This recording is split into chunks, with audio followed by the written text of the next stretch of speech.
किसी ने बड़े कमाल की बात कही है कि कोई भगवान के लिए सब कुछ छोड़ देता है, किसी के लिए भगवान सब कुछ छोड़ देते हैं। नमस्कार दोस्तों, मैं नीतू पांडे आप सभी का स्वागत करती हूँ अपने चैनल में। आज की कहानी जो मैं लेके आई हूँ ये माधव दास जी की है, जो कि भगवान विष्णु के बहुत बड़े प्रेमी रहते हैं, बहुत बड़े भक्त रहते हैं। माधव दास जी का सारा समय दिन रात भगवान की भक्ति में, भगवान की सेवा में लगा रहता है। भगवान उनके भक्ति में, उनके प्रेम में विह्वल होकर उनके साथ खेलते थे, उनके साथ खाते थे। भगवान अपना स्वरूप बना के उनके साथ रहते थे। समय बीतता गया, माधव दास जी को बहुत आनंद आने लगा भगवान के साथ। भगवान को भी बहुत आनंद आता था माधव दास जी के साथ। एक टाइम ऐसा आया कि माधव दास जी बीमार पड़ने लगे। वो गंभीर रूप से बीमार हो गए। कुछ दिन के बाद जब लोगों को पता चला कि माधव दास जी बीमार हैं, तो लोग आने लगे उनकी सेवा के लिए। सब पूछते थे, करते थे, लेकिन माधव दास जी किसी से अपनी सेवा नहीं करवाते थे। किसी का बिल्कुल भी कोई भी हेल्प, कोई भी सपोर्ट नहीं लेते थे। समय बीतता गया, धीरे धीरे माधव दास जी इतने ज़्यादा बीमार हो गए कि वो उठ बैठ नहीं पाते थे, बिस्तर पे ही पड़े रहते थे। उनकी शरीर हिल नहीं रही थी, हाथ पांव हिल नहीं पा रहा था। भगवान को उनकी ये दशा देखकर बहुत दया आई, रह नहीं पाए। भगवान आए, उनका सेवा करने लगे, उनको उठाने लगे, नहलाने लगे, उनके लिए भोजन का प्रबंध करने लगे। जैसे तैसे 15 दिन बीत गया तो माधव दास जी को थोड़ा सा होश आया। सबको पहचानने लगे, देखने लगे। उनको समझ में आया कि ये तो भगवान है जो मेरी सेवा कर रहे हैं। माधव दास जी एकदम से हिचकिचा के बोले, प्रभु आप इतना ऐसे ये क्यों कर रहे हैं, आप मेरी सेवा क्यों कर रहे हैं।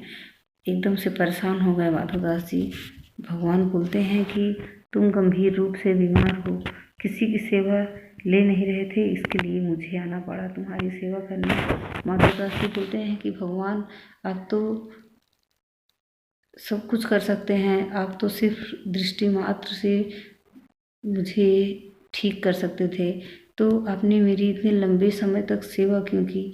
भगवान कहते हैं वो सब तुम्हारा प्रारब्ध था, मतलब तुम्हारे पूर्व जन्म के कर्म थे, जिसके लिए तुमको इतना कष्ट भोगना पड़ रहा है।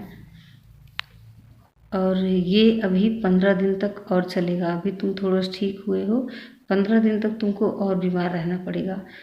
माधव दास जी बोले कि प्रभु ये असहनीय पीड़ा बर्दाश्त नहीं होती, मैं सह नहीं पा रहा हूँ, मैं बहुत परेशान हूँ। उनकी ये स्थिति देख के भगवान बोले ठीक है। अब भक्तवत्सल भगवान ने कहा कि ठीक है, तुम ठीक रहो, मैं तुम्हारी पीड़ा में तुम्हारा दर्द ठीक करके मैं तुम्हारी जगह बीमार हो जाता हूँ। तुम्हारी जो प्रारब्ध था, जो तुम्हारा कर्म था, वो मैं भोगने के लिए तैयार हूँ।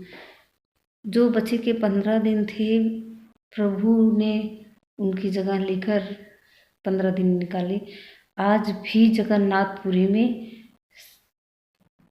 साल में 15 दिन के लिए भगवान बीमार होते हैं। उस टाइम पे भगवान के पट बंद हो जाते हैं 15 दिन के लिए। भगवान को रसोई कभी नहीं बंद होती है, लेकिन 15 दिन के लिए भगवान की रसोई में सिर्फ काढ़ा बनता है। भगवान के लिए फलों का जूस जाता है, भगवान के लिए रात्रि में मीठा दूध जाता है। और 15 दिन जब पूरे होते हैं तो जगन्नाथ रथ यात्रा निकाली जाती है, भगवान को स्नान किया कराया जाता है। भगवान अपने भक्तों को दर्शन के देने के लिए निकलते हैं जगन्नाथपुरी से, और लाखों करोड़ों की भीड़ों में भगवान अपने भक्तों को दर्शन देते हैं। तो भगवान श्री कृष्ण बहुत ज़्यादा भक्तवत्सल हैं। अगर आपका प्रेम सच्चा है, आप भगवान के ऊपर पूरी तरीके से निर्भर हैं, तो भगवान हर हाल में भाग कर आते हैं आपका सपोर्ट करने के लिए। जैसा कि हमेशा कहते हैं, अपनी मेहनत अपनों के प्यार और भगवान के आशीर्वाद के साथ कर दिखाओ कुछ ऐसा कि दुनिया करना चाहे आपके जैसा।